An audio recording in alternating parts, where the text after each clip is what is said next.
Hello friends, সবাই কেমন আছো? আশা করি ভালো আছো। Welcome to my channel. আজকে আমরা চলে এসেছি লং আইল্যান্ডের ক্রেডেল অফ এভিয়েশন মিউজিয়ামে। এই ক্রেডেল অফ এভিয়েশন মিউজিয়ামে আসার আজকে একটা স্পেশাল কারণ আছে। আরোহর 5th বার্থডে পার্টি আমরা এখানে অর্গানাইজ করেছি। তো এই মিউজিয়ামে বার্থডে পার্টি অর্গানাইজ করার কারণ হচ্ছে আমাদের মনে হয়েছিল যে বাচ্চাদের কাছে এটা বেশ একটা এন্টারটেইনিং এবং শিক্ষামূলক হবে। শুধু বাচ্চারাই কেন, এভিয়েশন বা বিমান চালন বিদ্যা নিয়ে যাদের ইন্টারেস্ট আছে তাদের সবার কাছেই কিন্তু এই জায়গাটা ভীষণ ভালো লাগবে। এখানে কিন্তু 75টা এয়ারক্রাফট এবং স্পেসক্রাফট রাখা আছে।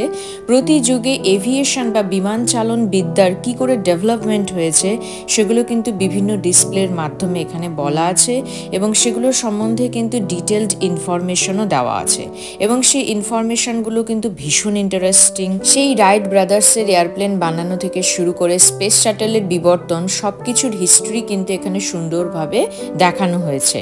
আর এভিয়েশনের ক্ষেত্রে কিন্তু লং আইল্যান্ডের একটা বড় গুরুত্বপূর্ণ অবদান ছিল। এখানে কিন্তু বিভিন্ন ধরনের প্লেন আর স্পেসক্রাফট বানানো হয়েছিল এই লং আইল্যান্ডে। দ্বিতীয় বিশ্বযুদ্ধের সময় আমেরিকা যে সমস্ত ফাইটার প্লেনগুলো ব্যবহার করেছিল সেখানের অনেক কিছুই কিন্তু এই লং আইল্যান্ডে তৈরি হয়েছিল এবং লং আইল্যান্ডের প্রায় 1 লক্ষ মানুষ কিন্তু ডিফেন্স ইন্ডাস্ট্রির সাথে তখন যুক্ত ছিল।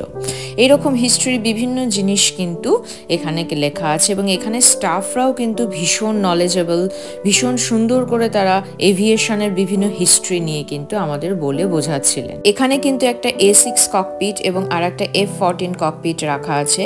সেখানে বসে কিন্তু চালিয়ে দেখা যায় যে প্লেন চালানোর যে একটা এক্সপিরিয়েন্স সেটা কিন্তু এখানে পাওয়া যায়। স্পেস এবং স্পেসক্রাফট নিয়ে কত অসংখ্য যে ইনফরমেশন ছিল আর কত রকমের যে ডিসপ্লে ছিল তা বলে শেষ করতে পারবো না। আর এই যে এয়ারক্রাফটটা দেখছো যেটায় বাচ্চারা উঠছে সেটা কিন্তু প্রথম স্পেস এয়ারক্রাফট ছিল যেটা আমেরিকা ইন্ট্রোডিউস করেছিল। আর একটা ইন্টারেস্টিং জিনিস হচ্ছে এই যে মডেলটা দেখছো এটা কিন্তু অ্যাকচুয়াল অ্যাপোলো লুনার মডিউল। এটা কিন্তু অ্যাকচুয়ালি চাঁদে পাঠানোর জন্য তৈরি করা হয়েছিল, কিন্তু মিশন ক্যান্সেলড হয়ে যাওয়ার জন্য কিন্তু এটা আর চাঁদে পাঠানো সম্ভব হয়নি। আর এখানে কিন্তু একটা প্ল্যানেটেরিয়ামও আছে যেখানে কিন্তু বিভিন্ন রকমের শো হয়। তো সেই দিন ওই শোটা বন্ধ ছিল, সেজন্য আমরা দেখতে পাইনি। তোমাদের এই মিউজিয়ামটা কেমন লাগলো তোমরা কিন্তু সবাই আমাকে অবশ্যই জানিও।